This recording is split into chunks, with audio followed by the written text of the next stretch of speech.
Hello friends, welcome back to my YouTube channel. स्वागत है आपको मेरे यूट्यूब चैनल पे। तो हम देख रहे थे क्लास 12th का सब्जेक्ट एसपीसीसी, जिसमें हमने हमारे एमसीक्यूज, वन सेंटेंस और इम्पोर्टेंट लेटर्स कवर कर लिए थे, जिसमें आपका more than half of the portion of SPCC cover हो चुका है। 3 सेक्शन कवर हो चुके हैं और हम देख रहे थे important questions of 2 marker questions, section C. तो उस हमने सीसी के कुछ चैप्टर्स देखे थे। आई होप आपने वो चैप्टर्स देखे होंगे। अगर नहीं देखे हो तो मेरे चैनल पर वो वीडियोस अवेलेबल है, आप जाके देख सकते हैं। तो आज है हमारा आपके ब्लूप्रिंट के अकॉर्डिंग एसपी का chapter first, which is issue of shares. उसके हम इंपॉर्टेंट 2 मार्कर क्वेश्चंस देखने वाले हैं। तो चलिए बिना देरी किए शुरुआत करते हैं। सबसे पहले है इशू ऑफ शेयर्स का question number first, which is what is prospectus. Prospectus क्या होता है? ये फ्रेंड्स आपको पता ही होगा प्रोस्पेक्टस क्या होता है। फिर भी मैं आपको स्टिल एक्सप्लेन कर देता हूँ और 2 मार्कर के वे में कैसे लिखना है वो बता देता हूँ। ये आपके इंपॉर्टेंट क्वेश्चन है एक्सरसाइज का, तो ध्यान दीजिएगा। तो आंसर आपको ऐसे फ्रेम करना है, the prospectus is any kind of notice, circular, advertisement और any other document through which the company invites the public to subscribe its securities.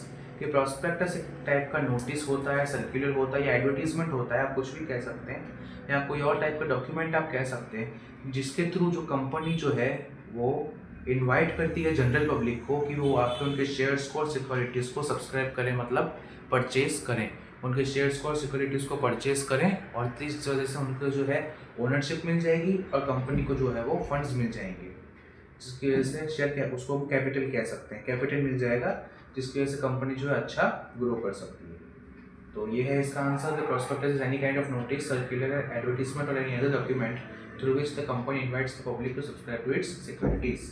I hope friends आपको ये क्वेश्चन क्लियर है। चलिए बढ़ते हैं अगले क्वेश्चन की तरफ, which is what is irregular allotment of shares. कि इरेगुलर अलॉटमेंट ऑफ शेयर्स का मतलब क्या होता है। ये भी फ्रेंड्स आपका एक्सरसाइज का क्वेश्चन है, तो ध्यान दीजिएगा।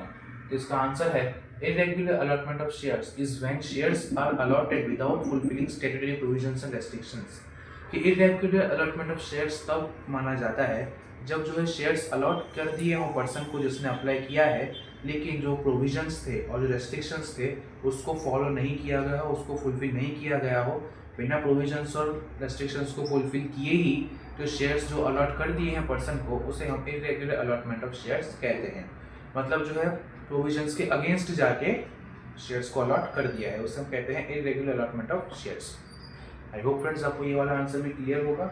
आप चाहें तो वीडियो पॉज करके एक बार रीड कर सकते हैं। चलिए बढ़ते हैं अगले क्वेश्चन की तरफ, which is what is illegal allotment of shares. तो पिछला वाला क्वेश्चन था व्हाट इज इरेगुलर अलॉटमेंट, ये है व्हाट इज इलीगल अलॉटमेंट। और ये भी फ्रेंड्स आपको काफी इंपॉर्टेंट क्वेश्चन है, एक्सरसाइज का भी क्वेश्चन है, टेक्स्ट बुक का आपका, और मार्च 24 में पूछा गया, बोर्ड्स का पीवाईक्यू भी है, तो ध्यान दीजिएगा। तो इसका आंसर होगा any allotment made in absence of elements of valid contract is considered as illegal. कि जो भी कोई अलॉटमेंट किया गया है शेयर्स का किसी भी पर्सन को, लेकिन उसमें जो है कॉन्ट्रैक्ट नहीं बनाया गया है, ऐसे ही जो है शेयर्स का अलॉटमेंट कर दिया गया है, कोई वैलिड कॉन्ट्रैक्ट नहीं है, कोई वैलिड प्रूफ नहीं है, तो हम उसे इलीगल अलॉटमेंट ऑफ शेयर्स मानेंगे। मतलब बिना बिना कॉन्ट्रैक्ट के, बिना लीगल टर्म फॉर्म्स के जो है उन्होंने शेयर्स को अलॉट कर दिया है, उसे हम मानेंगे इलीगल अलॉटमेंट ऑफ शेयर्स। और फ्रेंड्स आपसे ये काफ़ी इंपॉर्टेंट है कि आपसे इरेगुलर और इलीगल का जो है डिफरेंस पूछा जाए बोर्ड में। 2 मार्कर क्वेश्चंस में ऐसा पूछा जा सकता है, तो ध्यान दीजिएगा। इरेगुलर में कौन से पॉइंट्स है, इलीगल में कौन से पॉइंट्स है, आपको फिर उनमें से 3 या 4 पॉइंट्स को डिस्क्राइब करके एग्जाम्पल देके उसको एंड कर देना डिफरेंस बिटवीन को। काफ़ी इंपॉर्टेंट क्वेश्चन है, डिफरेंस बिटवीन अक्सर बोर्ड्स में पूछा जाता है, तो ध्यान दीजिएगा। तो ये था आपका third question, which is what is illegal allotment of shares. चलिए बढ़ते हैं अगले क्वेश्चन की तरफ, जो कि है state the effects of share forfeiture. कि शेयर फॉरफीचर के इफेक्ट्स बताइए कि शेयर फॉरफीचर के कौन कौन से इफेक्ट्स होते हैं, उनसे क्या क्या असर पड़ते हैं। ये भी फ्रेंड्स आपके एक्सरसाइज का क्वेश्चन है इंपॉर्टेंट, और मार्च 20 में पूछा गया, बोर्ड का पीवाईक्यू है, तो ध्यान दीजिए। तो इसका आंसर है फर्स्ट पॉइंट इज, ये आपको पॉइंट वाइज लिखना है ऐसे, तो आपके लिए इजी भी होगा लिखना और आप मार्क्स इजीली गेन कर पाएंगे। ऐसा आपको पूरा पॉइंट वाइज लिखना है। तो first point is membership of the member comes to an end from the date of resolution of the share forfeiture. कि जो मेंबर की जो भी मेंबरशिप होती है वो एंड हो जाती है from the date of resolution of the share forfeiture. Second, share holder loses the amount already paid on the shares forfeited. कि है ना जो भी अमाउंट शेयर होल्डर ने पे किया है शेयर्स को खरीदने के लिए, वो अमाउंट जो है वो उसका लॉस हो जाता है, वो उसको वापस नहीं मिलता है। Third is share holder also loses the right to receive dividend, उसको डिविडेंड रिसीव करने का भी कोई राइट नहीं रहता है, डिविडेंड भी उसके हाथों से चला जाता है। Next is amount forfeited is credited by the company to a forfeited shares account. जो भी अमाउंट फोरफिट किया है कंपनी ने, वो एक अलग से एक अकाउंट बनता है फोरफिटेड शेयर्स का, उस अकाउंट में वो अमाउंट क्रेडिट कर दिया जाता है।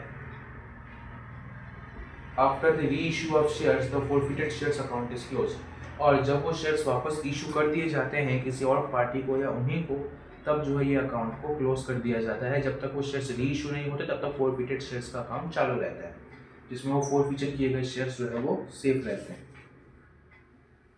Next point is the company becomes owner of the shares forfeited and the board of directors can deal with such shares and they deem fit, कि कंपनी जो है वो उन टाइप के शेयर्स की ओनर बन जाती है, फोरफिटेड शेयर्स की ओनर बन जाती है, और जो बोर्ड ऑफ डायरेक्टर्स हैं वो उन शेयर्स में डील कर सकते हैं, ऐसा रूल है। The last but not the least point is on forfeiture of shares, share capital of the company reduced and the company can reissue the shares forfeited, कि जब शेयर्स फॉरफिट कर दिए जाते हैं तो जो कंपनी का भी शेयर कैपिटल है, जो भी शेयर्स को इशू करके उसने हासिल किया है, वो कम हो जाता है, क्योंकि शेयर्स उसके पास आ गए तो जो शेयर कैपिटल है उसकी अमाउंट कम हो गई होगी, क्योंकि जो भी शेयर्स के अगेंस्ट में जो भी अमाउंट बुक्स में दिखाई है, बट शेयर्स वापस आ गए तो फिर वो अमाउंट भी चली जाएगी, वो रिड्यूस हो जाएगी। तो on forfeited shares share capital of the company reduce हो जाता है and the company can reissue the shares forfeited, और कंपनी जो है जो फोरफिट किए हुए शेयर्स हैं उन्हें रीइशू करके अपना कैपिटल वापस रिगेन कर सकती है। तो ये थे कुछ 6 पॉइंट्स फ्रेंड्स जो कि इफेक्ट होता है जिसका शेयर फोरफिचर से, क्योंकि शेयर फोरफिचर का जो इफेक्ट होता है, ये थे उसके 6 पॉइंट्स। आप चाहें तो इसका ऐसे इकट्ठा स्क्रीनशॉट भी ले सकते हैं और वीडियो को पॉज करके भी आप एक बार इसको अच्छे से रीड कर देंगे, so it will be very clear for you कि आंसर में कहना क्या चाहता है, और इंडिविजुअल पॉइंट तो मैंने आपको समझा ही दी है। तो चलिए बढ़ते हैं अगले क्वेश्चन की तरफ। अगला क्वेश्चन है question number 5, which is explain in brief the process of share application by blocking share application amount in bank account of the applicant. Explain in brief the process of share application by blocking the share application amount in bank account of the applicant. ये friends आपका exercise का question है तो ध्यान दीजिएगा। तो इसका answer कुछ इस टाइप से है, according to ASBA procedure the share application money is blocked by the bank, कि ASBA प्रोसीजर के अकॉर्डिंग, जिसे हम आसवा भी कहते हैं, जो शेयर एप्लीकेशन मनी होती है वो बैंक के द्वारा ब्लॉक कर दी जाती है when the applicant holds this account, जिस बैंक में एप्लीकेंट का अकाउंट है। The money remains blocked till the share allotment is done and the application money is transfer to the company account. और मनी जो है जब तक शेयर्स अलॉट ना हो जाए तब तक ब्लॉक रहती है, और जो एप्लीकेशन मनी होती है वो कंपनी के अकाउंट में फिर ट्रांसफर हो जाती है, जो कि शेयर होल्डर ने पे की थी अप्लाई करते हुए। As soon as the allotment of shares is done, the amount of share allotment is transferred from the bank account of the applicant to the bank account of the company. और जैसे ही allotment of shares हो जाता है, shares allot हो जाते हैं, तो जो शेयर अलॉटमेंट का अमाउंट है वो बैंक अकाउंट से ट्रांसफर होके एप्लीकेंट के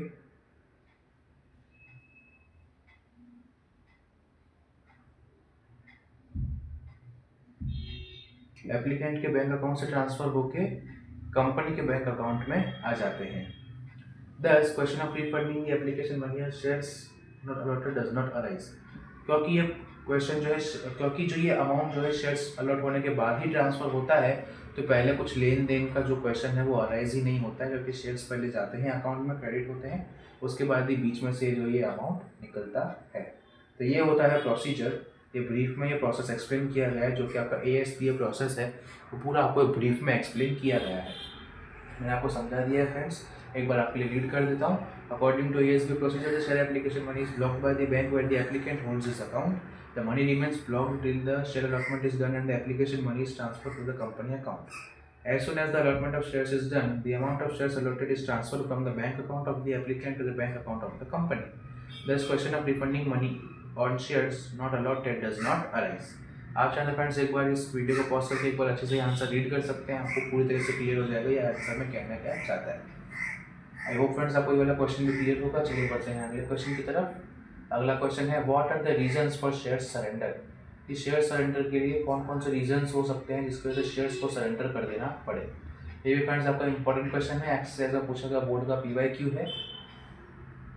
और आपका मार्च 2018 एंड मार्च 2020 में पूछा गया बोर्ड का PYQ है, तो ध्यान दीजिएगा। इसका आंसर है कि यहाँ से स्टार्ट होता है फ्रेंड्स, वो आप चाहें तो ऐसे लिख सकते हैं बोर्ड्स में।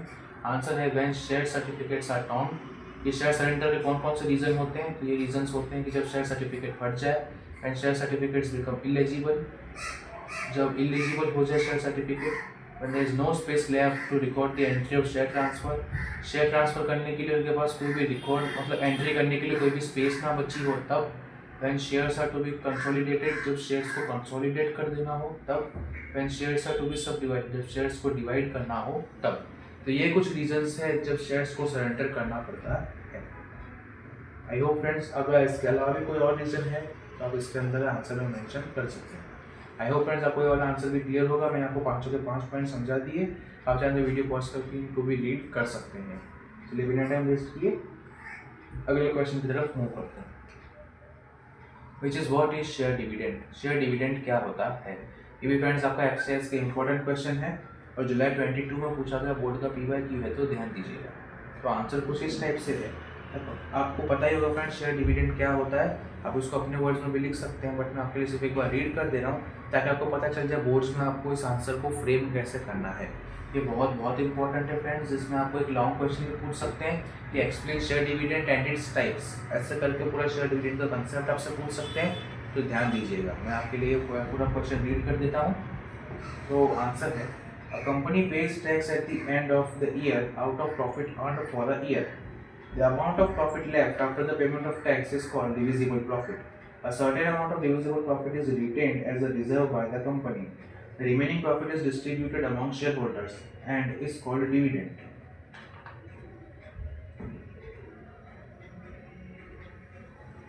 तो ये होता है फ्रेंड्स डिविडेंड की कंपनी जो है प्रॉफिट वगैरह अर्न करती है, उससे भी टैक्स भरती है। टैक्स भरने के बाद जो प्रॉफिट बचता है उसे डिविजिबल प्रॉफिट कहते हैं, जैसे यहाँ पे लिखा है। डिविजिबल इसलिए कहते हैं क्योंकि वो डिस्ट्रीब्यूट होने वाला होता है। उसके बाद जो डिविजिबल प्रॉफिट है उससे कंपनी अपने रिजर्व्स और कुछ जो भी इमरजेंसी फंड्स वगैरह उसको निकाल लेती है। उसके बाद जो पैसा बचता है उसे हम कहते हैं रिमेनिंग प्रॉफिट। उससे जो कंपनी जो है शेयर होल्डर्स को अमाउंट पे करती है उसे हम कहते हैं शेयर डिविडेंड। आई होप फ्रेंड्स आपको ये वाला आंसर में क्लियर होगा अच्छे से। ये इंपॉर्टेंट क्वेश्चन है बहुत, तो ध्यान दीजिएगा। चलिए बढ़ते हैं अगले क्वेश्चन की तरफ। अगला क्वेश्चन है what happens when there is no underwriting agreement. कि क्या हो जब कोई अंडरराइटिंग एग्रीमेंट नहीं हो तब क्या होता है? तो इसका आंसर कुछ इस तरीके से है। If there is no underwriting agreement and if the company does not receive the amount of minimum subscription in specific time limit, the company does not receive the certificate of commencement of business. As a result, the company has to refund application money. Underwriting friends क्या होता है आपको पता होगा, नहीं पता हो तो मैं बता दूं कि कंपनी जो है वो कॉन्ट्रैक्ट साइन करती है एजेंसी से या फॉर्म्स दूसरे फॉर्म से कि हम जो अपने शेयर्स मार्केट में लॉन्च कर रहे हैं। आजकल तो IPO के थ्रू होता है, पहले नहीं होता था। तो जैसे IPO हम कहते हैं कि सब्सक्राइब हो गया, मतलब सारे शेयर्स बिक गए। तो पहले ऐसे होता था, डील होती थी कि अगर उन्होंने शेयर्स मार्केट में लॉन्च किए हैं नए और सारे शेयर्स अगर जो है नहीं बिके मार्केट में, तो जितने बिके उतने बेच देते थे और जितने बचे हैं वो अंडरराइटर को बेच देते थे। अंडरराइटर कहता था कि मैं बचे हुए शेयर्स खरीद लूँगा, उसके बदले आपको पैसे दे दूँगा। तो नॉर्मल वे में जो डिमांड आए फिर शेयर्स मिले उसे हम नॉर्मल शेयर अलॉटमेंट कहते हैं। लेकिन जब जितने शेयर्स जाने हों उतने चले जाएँ लेकिन बचे हुए शेयर्स कोई और खरीदे जिससे हमारा एक कॉन्ट्रैक्ट हुआ हो, तो उस कॉन्ट्रैक्ट को कहते हैं अंडरराइटिंग एग्रीमेंट और इस प्रोसेस को कहते हैं अंडरराइटिंग। आई होप फ्रेंड्स आप ये प्रोसेस समझ रहे होंगे अंडरराइटिंग क्या होता है। आप शायद इस पर अलग से वीडियो भी देख सकते हैं अंडरराइटिंग क्या होता है, तो वो आपके लिए बहुत क्लियर हो जाएगा। अभी मैं आपको ये समझा नहीं सकता, मैं डायरेक्ट आंसर पे आता हूँ। आंसर है if there is no underwriting agreement and if the company does not receive the amount of minimum subscription in specific time limit, the company does not receive the certificate of commencement of business.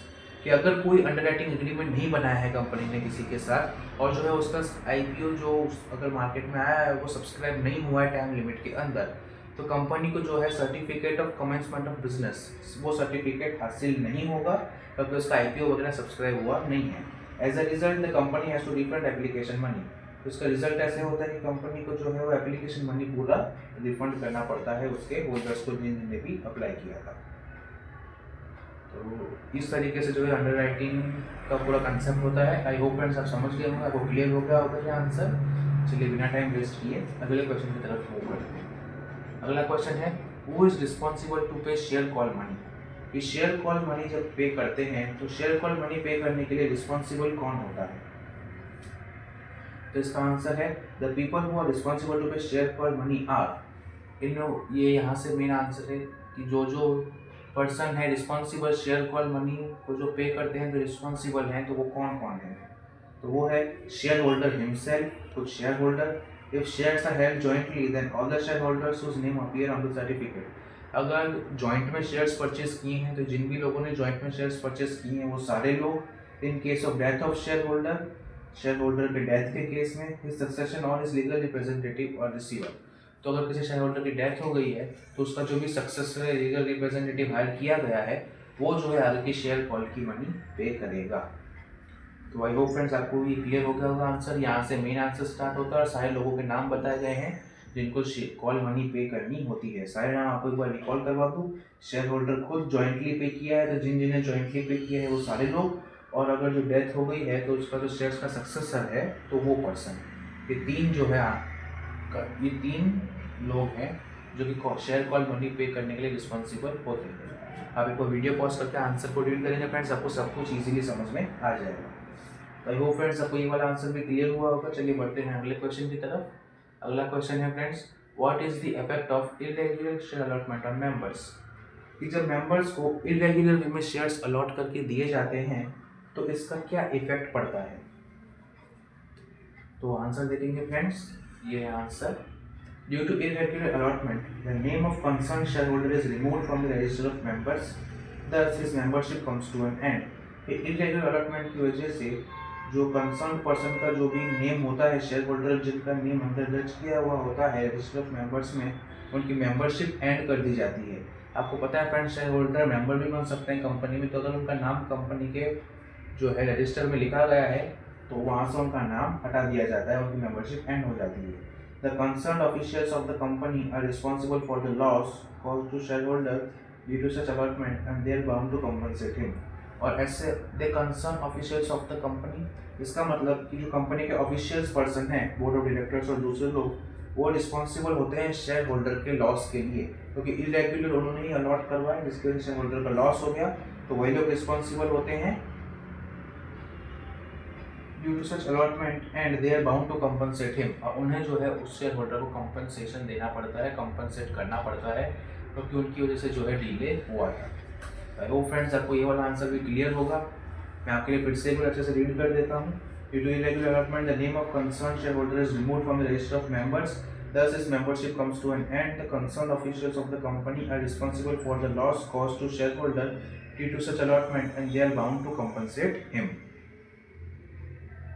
तो ये है इसका answer friends. I hope आपको clear हुआ होगा उसका answer. चलिए बढ़ते हैं अगले क्वेश्चन की तरफ, विच इज क्वेश्चन नंबर 11, जो कि है what is the effect of share forfeiture. Share forfeiture का इफेक्ट क्या होता है? शेयर फॉरफीट करने के बाद उसका क्या इफेक्ट शेयर होल्डर पर कंपनी पे पड़ता है? तो इसका आंसर है due to share forfeiture the amount paid by the share holder is also forfeited. कि शेयर फॉरफीचर के बाद अमाउंट जो कि शेयर होल्डर के द्वारा पे की गई थी वो भी फॉरफीट कर दी जाती है। फॉरफीचर और फॉरफीट का मतलब है जब्त कर लेना, जैसे कहते हैं ना ये जब्त हो गया, हड़प लिया, उस वही जब्त कर लेना। तो the membership of the share holder comes to an end, shareholder की मेंबरशिप एंड पे आ जाती है, खत्म हो जाती है। Moreover the share holder loses the right to receive dividend, और शेयर होल्डर जो कंपनी से डिविडेंड लेते हैं वो राइट भी उनका चला जाता है। The company has right to reissue the forfeited shares, और कंपनी को ये राइट होता है कि शेयर्स जो उसने जब्त कर लिए हैं, फॉरफिट कर लिए हैं, उसको वो मार्केट में री इशू करके उससे कैपिटल गेन कर सकती है। तो ये है इसका आंसर फ्रेंड्स, कि ये होता है शेयर फॉरफीचर का इफेक्ट कंपनी पे और द पर्सन जिसकी वजह से शेयर फॉरफिट हुए हैं। मैं एक बार फिर से आपके लिए रीड कर दूँ friends. Due to share forfeiture the amount paid by the share holder is also forfeited, the membership of the share holder comes to an end, moreover the shareholder loses the right to receive dividend, the company has right to reissue the forfeited shares। ये है इसका answer. चलिए बढ़ते हैं अगले question की तरफ, which is question number 12, the last question of this session. Friends ये चैप्टर जो है थोड़ा लंबा है, तो हम जो है इसे 2 पार्ट्स में कवर करेंगे। आज हमने जो है 12 क्वेश्चंस देखेंगे इस चैप्टर के, अगले वीडियो में हम नेक्स्ट वीडियो में बाकी के बचे हुए 2 मार्कर क्वेश्चंस देखेंगे। अगर एक ही वीडियो में कवर करने गए तो ये बहुत ज़्यादा लेंथी भी हो जाएगा, जो कि आपके लिए पढ़ने में भी इशू क्रिएट करेगा और मेरे लिए बनाने में भी। तो इसका नेक्स्ट पार्ट हम अगले वीक सेशन में देखेंगे। आज हम यहीं तक कॉल करेंगे क्वेश्चन नंबर 12 तक। तो क्वेश्चन नंबर 12 देख लें। What points are mentioned in the first part of letter of renunciation? कि लेटर ऑफ रिनंसिएशन के फर्स्ट पार्ट में कौन कौन से पॉइंट्स मेंशन किए जाते हैं। In the first part of letter of renunciation, the original shareholder signs and states that he wants to renunciate some or all shares in favor of certain person. कि letter of renunciation के first part में जो main original share holder होता है वो sign करता है और ये लिखता है, ये बताता है कि उसको जो है अपने जितने भी शेयर्स उसके पास थे वो रिनंसिएट करने हैं सारे, या उनमें से कुछ किसी पर्टिकुलर पर्सन को देने हैं। जैसे शेयर ट्रांसफर में होता है फ्रेंड्स, वैसे ही वही केस है, बस थोड़ा सा मतलब वैसा ही है कि उसे जो है अपने शेयर्स किस पर्सन के फेवर में करने हैं, किस पर्सन को देने हैं, और वो सारे देने हैं या कम देने हैं, कितने देने हैं, वो वही शेयर होल्डर डिसाइड करता है। तो एक बार मैं आपके लिए रीड कर दूंगा answer friends. In the first part of letter of renunciation, the original shareholder signs and states that he wants to renunciate some or all shares in favor to certain person. I hope friends आपको ये answer clear होगा। आप चाहें तो video pause करके इसको read भी कर सकते हैं। तो फ्रेंड्स आज के सेशन को यहीं पे एंड करते हैं। आज हमने देखे top 12 questions of 2 marks of chapter issue of shares. इसमें फ्रेंड्स ये आधा पार्ट है, 50% हमने कवर किया है। इसके अलावा और 11 क्वेश्चन थे वो हम अगले सेशन में देखेंगे। आई होप फ्रेंड तो आपके लिए भी इजी होगा लर्निंग करने के लिए और मेरे लिए भी इजी होगा कंटेंट बनाने के लिए, ताकि जो है शॉर्ट टाइम में ज़्यादा चीज़ें आपकी कवर हो जाए। तो आई होप फ्रेंड्स आपको आज का सेशन अच्छा लगा होगा, आपको सारे क्वेश्चंस जो है वो समझ में आए होंगे, आपने रीड करके अच्छे से समझ लिए होंगे, याद कर लिए होंगे। तो friends if you like the video please like and share the video to subscribe the channel. तो मिलते हैं अगले वीडियो में बाकी के बच्चे के क्वेश्चन आंसर्स के साथ। Till then keep watching, keep learning, have a good day. अगर आपको कोई भी डाउट लगे आप मुझसे फ्रीली कमेंट सेक्शन में पूछ सकते हैं। अगर आपको किसी टॉपिक के ऊपर फिर से वीडियो चाहिए तो वो भी आप मुझे कमेंट कर सकते हैं। I will try to bring it for you. तो मिलते हैं अगले वीडियो में बाकी के क्वेश्चन आंसर्स के साथ। Till then keep watching, keep learning, have a good day. Thank you, good bye.